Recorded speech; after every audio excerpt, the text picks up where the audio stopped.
In this video, I'm going to show you how to use Todoist with task automation on Zapier step by step so you can connect your apps and automate repetitive work in just a few minutes. This is a great workflow if you want to save time, stay organized, and make sure tasks get created or updated automatically without doing everything manually. If this tutorial helps you, make sure to hit like and subscribe for more simple software guides just like this. Let's jump in. First, go to Zapier in your browser and sign in to your account. Once you're on the Zapier home screen, click on Create. This is where you start building a new automation. From the options that appear, choose Zap Workflows. A Zap is basically an automated workflow that connects two apps together, so this is the right place to build your Todoist automation. Now you'll see the Zap editor. The first thing you need to set up is the trigger.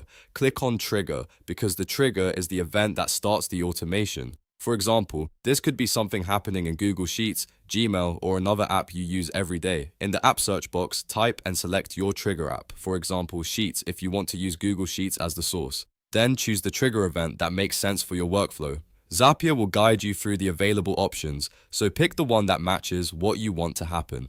After that, log into your account when prompted. That gives Zapier permission to access the data it needs for the automation. Once the trigger is set up, move to the action step. Click on Action, because this is the part of the workflow that tells Zapier what to do after the trigger happens. In the app search field, type Todoist and select it. Todoist is the app that will receive the automated task. Next, click on Choose an event and select the action you want Todoist to perform. Depending on your workflow, this could be creating a task, updating a task, or another supported action. After selecting the event, log into your Todoist account when Zapier asks you to. Again, this is what connects your Todoist workspace to the automation. Now click Build it at the top so you can continue configuring the full workflow. This is where you map the data from your trigger app into Todoist fields. For example, you can send a task title, due date, notes, priority, or any other available details depending on the setup you chose. Take a moment to review each field carefully so the automation sends the right information into Todoist. If something looks off, adjust the field mapping before testing.